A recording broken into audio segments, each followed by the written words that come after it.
اس clip میں آپ قرآن پاک کی سورہ زخرف کی آیت نمبر 79 سے 81 تک کی تلاوت، ترجمہ اور تفسیر قرآن صراط الجنان سماعت فرمائیں گے۔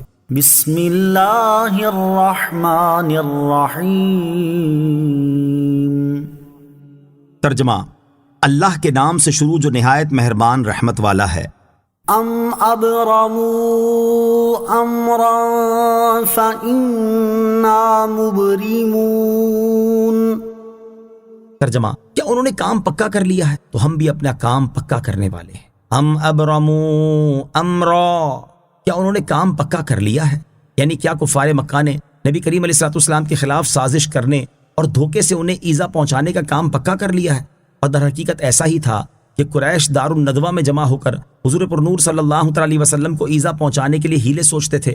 اللہ تعالیٰ ارشاد فرماتا ہے تو ہم بھی اپنے نبی کی حفاظت اور ان کے منکروں کی بربادی کا کام پکا کرنے والے ہیں۔ کفار قریش نے دار الندوہ میں جمع ہو کر تاجدار رسالت صلی اللہ تعالی علیہ وسلم کے خلاف جو سازش تیار کی، اس کی تفصیل اس آیت میں ہے۔ چنانچہ ارشاد باری تعالیٰ ہے، وَإِذْ يَمْكُرُ بِكَ الَّذِينَ كَفَرُوا لِيُثْبِتُوكَ أَوْ يَقْتُلُوكَ أَوْ يُخْرِجُوكَ وَيَمْكُرُونَ وَيَمْكُرُ اللَّهُ وَاللَّهُ خَيْرُ الْمَاكِرِينَ۔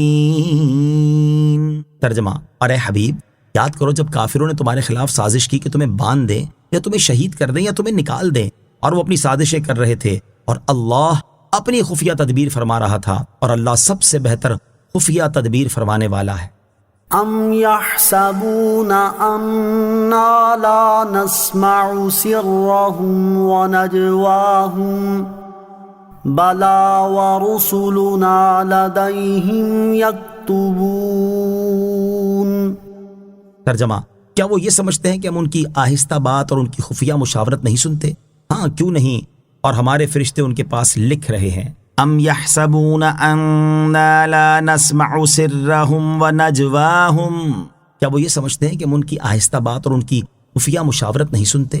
یعنی کیا کفار یہ سمجھتے ہیں کہ ہم ان کی آہستہ بات اور ان کی خفیہ مشاورت نہیں سنتے؟ ہاں، کیوں نہیں، ہم ضرور سنتے ہیں، اور پوشیدہ ظاہر ہر بات جانتے ہیں، ہم سے کچھ نہیں چھپ سکتا، اور ہمارے فرشتے ان کے پاس ان کے تمام اقوال اور افعال لکھ رہے ہیں۔ اس میں ان کی آہستہ باتیں اور خفیہ مشاورتیں سب شامل ہیں، اور جب کوئی خفیہ بات فرشتوں سے پوشیدہ نہیں تو ظاہری اور باطنی تمام چیزوں کو جاننے والے رب تعالیٰ سے کیسے چھپ سکتی ہے؟ تنہائی میں گناہ کرنے والے اللہ تعالیٰ سے ڈریں۔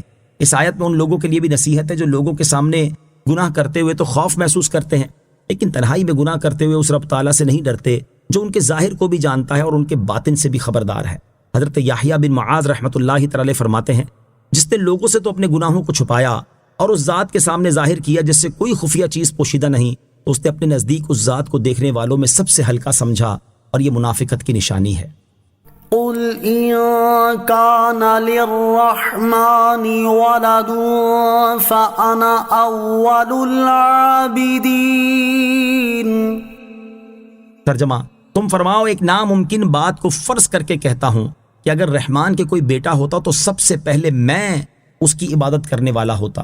قل، تم فرماؤ، ارشاد فرمائے کہ اے حبیب صلی اللہ تعالیٰ علیہ وسلم، آپ فرمائیں کہ میں ایک ناممکن بات کو فرض کر کے کہتا ہوں کہ اگر رحمان کا کوئی بیٹا ہوتا تو سب سے پہلے میں اس کی عبادت کرنے والا ہوتا، لیکن اس کا کوئی بیٹا نہیں، کیونکہ اس کے لیے اولاد ہی محال ہے۔